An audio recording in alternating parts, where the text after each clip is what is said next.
अस्सलाम वालेकुम। तो कैसे हैं आप लोग? उम्मीद है कि आप सब लोग बिल्कुल ठीक ठाक होंगे। मुसफ़ नॉवल की एक और नई किस्त के साथ आपकी खिदमत में हाजिर हैं और आज जाने जहां पेश करने वाला है मुसफ़ नॉवल की किस्त नंबर 52। जी, अगले सीन की तरफ आते हैं। अगला सीन वहां से शुरू होता है जहां पे महमल लाउंज में बैठी होती है और उन्हीं सोचों में गुम होती है कि पजल का जो मिसिंग टुकड़ा है वो उसे कहां से मिलेगा। उसके जहन में बहुत से सवालात होते हैं जो वो शायद हुमायूं से पूछना चाह रही होती है। और इतनी ही देर में बैरूनी गेट पर हॉर्न की आवाज सुनाई देती है। वो जो दानिस्ता लाउंज में बैठी थी फौरन अलर्ट हो गई। हुमायूं की गाड़ी अंदर दाखिल होने की आवाज आई, फिर लॉक की खटखट की आवाज और वो सर झुकाए बैठी तमाम आवाजें सुनती गई, यहां तक कि दरवाजे के उस तरफ भारी बूटों की चाप करीब आई। उसने बेचैनी से सर उठाया। वो अंदर दाखिल हो रहा था, वही यूनिफॉर्म में मलबूस, कैप हाथ में लिए और चंद कदम चलकर वो करीब आया और उसे वहां बैठे देखकर लम्हे भर को रुका। महमल भी कहां चुप रहने वालों में से थी, कह ही उठी, अस्सलाम वालेकुम, मुझे आपसे कुछ बात करनी है। उसने आहिस्ता से कहा। हाँ बोलो। वो उखड़े तेवरों से सामने आ खड़ा हुआ। आप बैठ तो जाएं। मैं ठीक हूं, तुम बोलो। महमल ने गहरी सांस ली और अल्फाज जहन में मुश्तमा किए। मुझे सिर्फ एक बात का जवाब चाहिए आपसे हुमायूं। बस एक बार मुझे बता दें कि आप मेरे साथ ऐसा क्यों कर रहे हैं। आंसुओं का गोला उसके हल्क में फंसने लगा। क्या कर रहा हूं मैं? आपको लगता है आप कुछ नहीं कर रहे? अलहदगी चाहता हूं ना, ये तो कोई जुर्म नहीं है। वो संजीदा और बेनियाज था। मगर आप इतने बदल क्यों गए? आप तो पहले ऐसे नहीं थे। ना चाहते हुए भी वो शिकवा कर बैठी।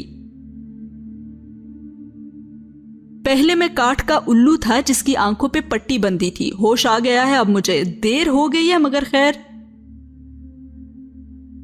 हो सकता है किसी ने अब आपकी आंखों पे पट्टी बांध दी हो। आप मुझे सफाई का एक मौका तो दें।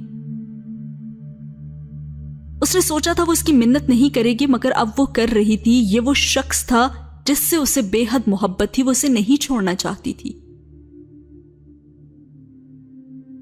महमल, सफाई का मौका उनको दिया जाता है जिन पे शक हो, मगर जिन पे यकीन हो उन पे सिर्फ हद जारी होती है। वो बहुत चबा चबा कर बोल रहा था। ये आपकी अपनी बनाई गई हुदूद हैं एसपी साहब। लोगों को उनके ऊपर ना परखें। खोटे खरे को अलग करने का पैमाना दिल में होता है, हाथों में नहीं। देख ले कहीं आपको पछताना ना पड़ जाए। खोटे खरे की पहचान मुझे बहुत देर से हुई है महमल बीबी। जल्दी होती तो इतना नुकसान ना उठाता मैं। इन 3 माह में पहली दफा उसने महमल का नाम लिया था। वो उदासी से मुस्कुरा दी। अगर मैं खोटी हूं तो जिसके पीछे मुझे आप छोड़ रहे हैं उसके खरेपन को भी माप लीजिएगा, कहीं फिर देर ना हो जाए आपको। कम से कम वो तुमसे तो बेहतर है ना? चंद लम्हे खामोश रहकर वो सर्द लहजे में बोला और एक गहरी चुपती हुई निगाह उस पर डालकर सीढ़ियों की तरफ बढ़ गया। वो नम आंखों से उसे जीने चढ़ते देखती रही। आज हुमायूं ने अपनी बेवफाई पे मोहर लगा दी थी यकीनन। और फिर से ये सीन हो गया खत्म।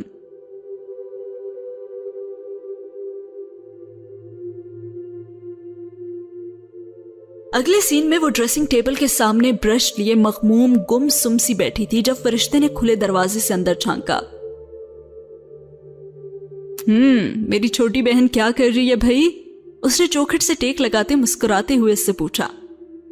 कुछ खास नहीं फरिश्ते। महमल ने मुस्कुराकर गर्दन मोड़ी। उसके खुले बाल शानों पे गिरे थे। अच्छा चलो तो कुछ खास कर लेते हैं फिर। वो अंदर चली आई। फिरोजी शलवार कमीज पे सलीके से सर पे दुपट्टा लिए वो हमेशा की तरह बहुत तरोताजा लग रही थी। मैं तुम्हारे बाल बना देती हूँ, चलो लाओ। उसने रस्सान से कहते हुए ब्रश महमल के हाथों से ले लिया और उसके खुले बालों को दोनों हाथों में समेटा। बस अब तुम बहुत जल्दी ठीक हो जाओगी इंशाल्लाह।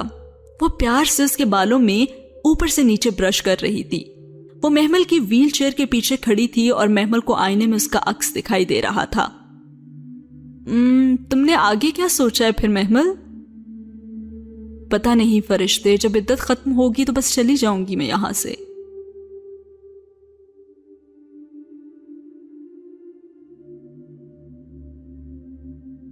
वो बेजार हुई थी।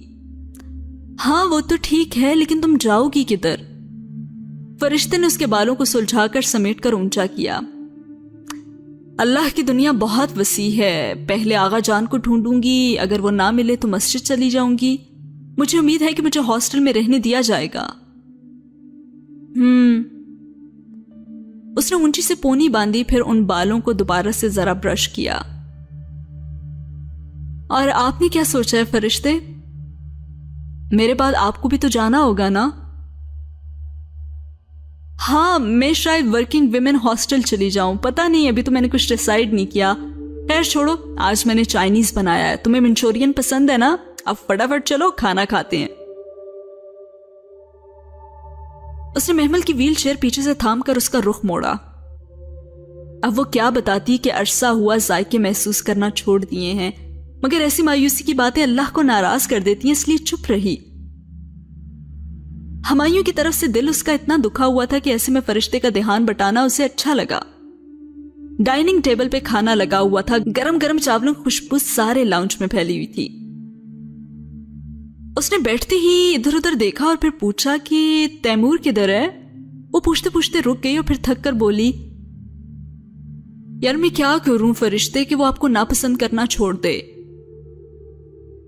तुम ये चावल खाओ, बहुत अच्छे बने हैं, शाबाश। फरिश्ते ने मुस्कुराकर डिश उसके सामने रखी। उसका ज़ब्त भी कमाल का था।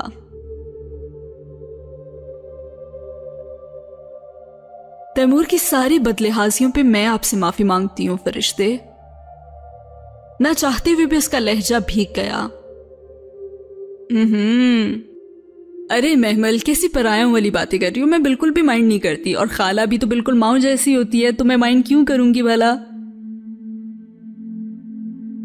महमल भीगी आंखों से होले से हंस दी। फरिश्ते ने रुक कर उसे देखा। क्यों भाई, क्या माई नहीं होती खाला? मेरे भांजे नहीं है, वरना मैं अपनी राय जरूर देती, लेकिन चूंकि रसूल अल्लाह सल्लल्लाहु अलैहि वसल्लम ने यही फरमाया है तो ऑफ कोर्स ठीक है।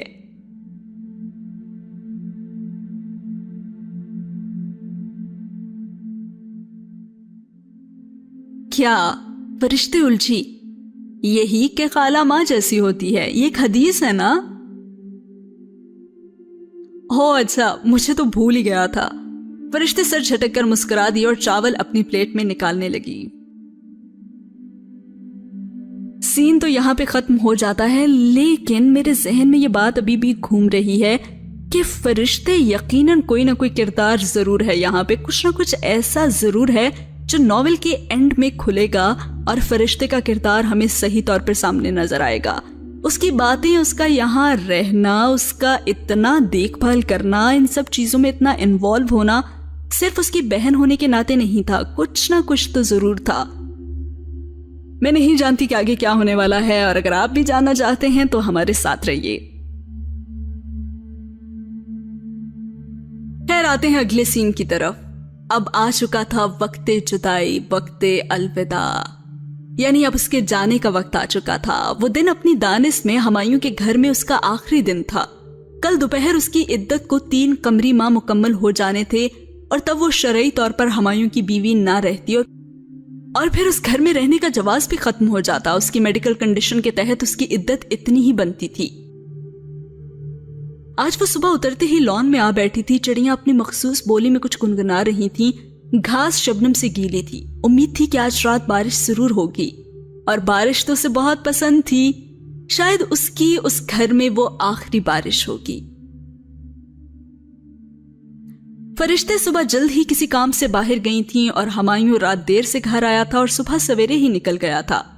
तैमूर अंदर सो रहा था और बिल्किस अपने क्वार्टर में थी। बिल्किस शायद होती तो थोड़ी सी रौनक तो लग ही जाती। सो वो लॉन में तन्हा थी और मखमूम बैठी चिड़ियों के उदास गीत सुन रही थी।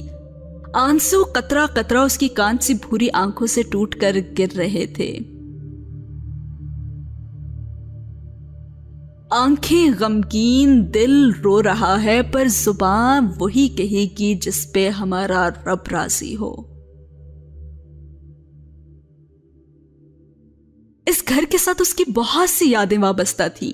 उसकी जिंदगी का एक बेहद हसीन और फिर एक बेहद तल्ख दौर उसने उसी घर में गुजारा था। यहाँ इसी ड्राइवे पे वो पहली दफा, याद है ना आपको, स्याह साड़ी में उतरी थी जब फवाद ने उसे बिकाऊ बनाकर यहाँ भेजा था, उस रात जब उसकी मुश्किलात का आगाज हुआ था।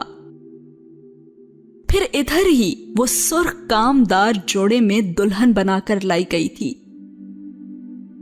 कभी वो इधर मलका की हैसियत से भी रहती थी, मगर खुशी के दिन जल्दी गुजर जाते हैं और उसके भी गुजर गए थे। एक स्याह तारीक नींद का सफर था और वो बहुत नीचे लाकर फेंक दी गई थी। और आज वो किस हालत में इस घर में बैठी थी वो सब आपके सामने है। इतनी देर में एक नन्ही सी आवाज उसके कानों में आई, मामा मामा। तैमूर नींद भरी आंखें लिए उसका शाना झंझोड़ रहा था। उसने चौंक कर उसे देखा और फिर मुस्कुरा दी। जी मेरे बेटे। उसने बेख्तियार प्यार से उसका गाल छुआ था। आप फिर क्यों रो रही हैं इतनी देर से? कब से देख रहा हूं मैं आपको। वो मासूमियत भरी फिक्रमंदी लिए उसके साथ आ बैठा था। वो नाइट सूट में मलबूस था, गालिबन अभी जागा था।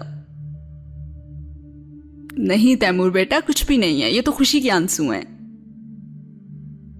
आप बहुत रोती हैं मामा, हर वक्त रोती रहती हैं। और वो खफा था। मुझे लगता है आप दुनिया के सारे लोगों से ज्यादा रोती होंगी। नहीं बेटा, और तुम्हें पता है कि दुनिया के सारे लोगों से ज्यादा आंसू किस इंसान ने बहाए थे? किसने मामा? वो हैरत भरे इश्तियाक से उसके करीब हुआ। हमारे बाप आदम अलैहिस्सलाम ने जब उनसे उस दरख्त को छूने की गलती हुई थी, वो नरमी से उसके भूरे बालों को सहलाती बता रही थी। उसे तैमूर को अपनी वजह से परेशान नहीं करना था और उसका जहन बटाने में वो किसी हद तक कामयाब हो गई थी। ओह अच्छा, और फिर उनके बाद? उसे लग रहा था कि शायद उसके बाद उसकी मामा ने ही सबसे ज्यादा आंसू बहाए थे। और फिर फौरन से महमल ने उसे जवाब दिया। उनके बाद दाऊद अलैहिस्सलाम ने, जब उनसे एक फैसले में जरा सी कमी रह गई थी। और फिर उनके बाद? वो यकीनन ये सवाल इसीलिए पूछा जा रहा था कि शायद कभी उसकी मामा का नंबर भी आ जाएगा। उनके बाद उसने गहरी सांस ली। पता नहीं बेटा, ये तो अल्लाह ही बेहतर जानता है। आप भी बहुत रोती हैं मामा, मगर आपको पता है आप जैसी मदर किसी की नहीं है, मेरे किसी फ्रेंड की भी नहीं और कोई टीचर भी नहीं। मेरे जैसी कैसी? उसे हैरत हुई थी उसका बेटा उसे क्या कह रहा था, और इतने में तैमूर ने क्लियर कर दिया। आप जैसी नोबल और ऑनरेबल मामा। आपको पता है आप मेरे लिए पूरी दुनिया में सबसे ज्यादा ऑनरेबल और नोबल है मामा।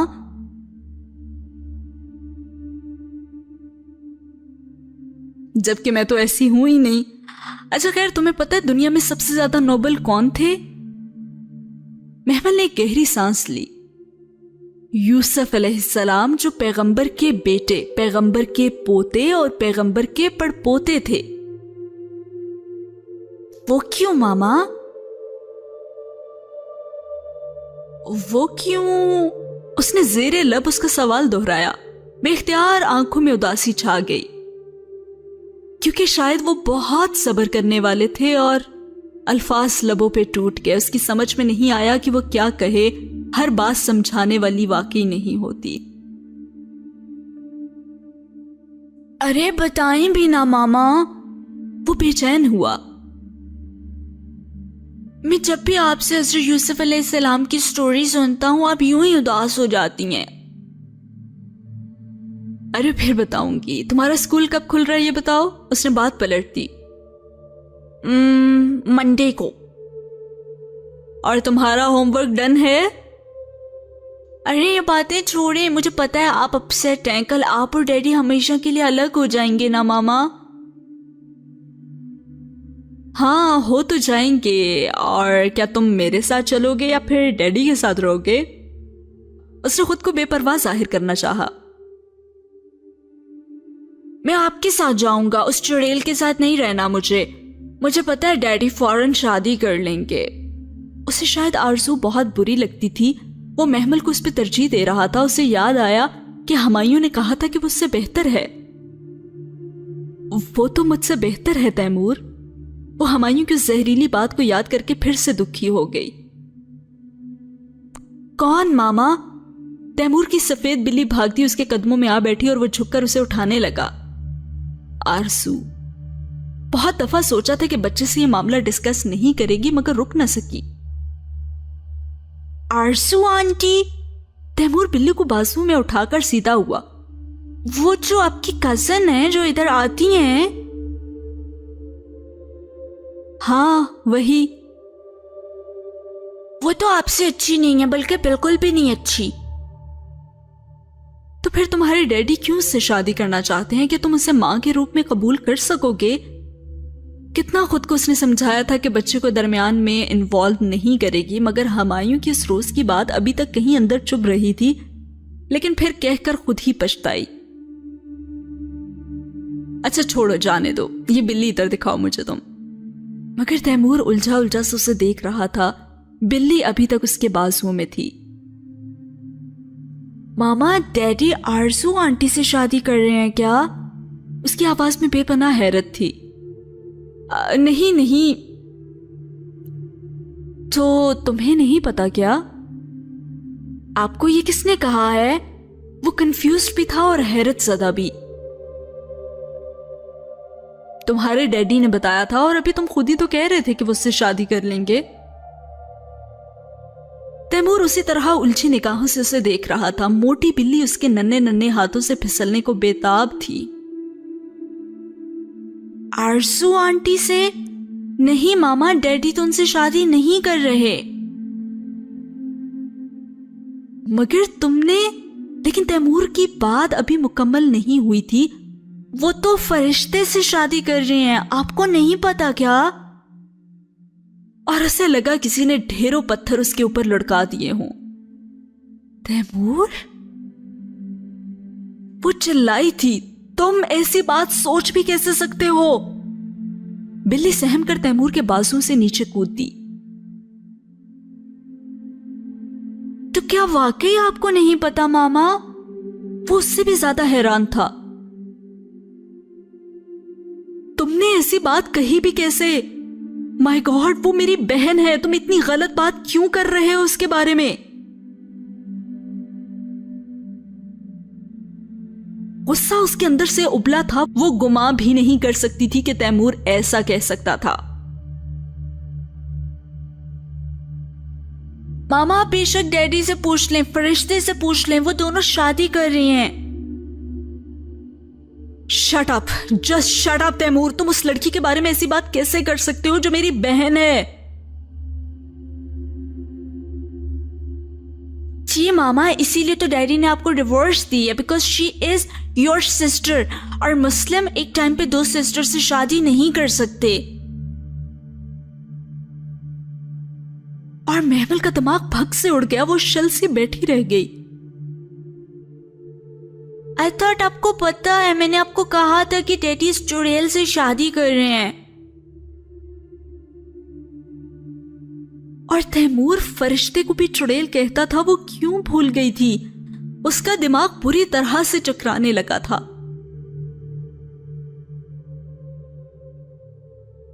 नहीं तैमूर, वो मेरी बहन है।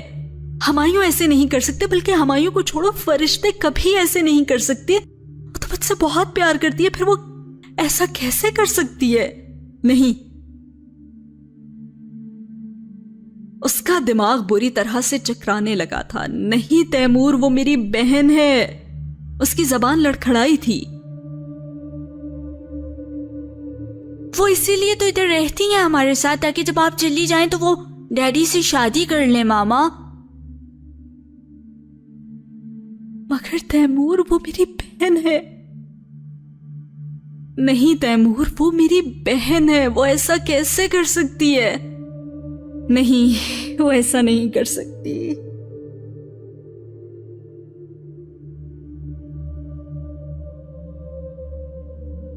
उसकी आवाज टूटने लगी थी।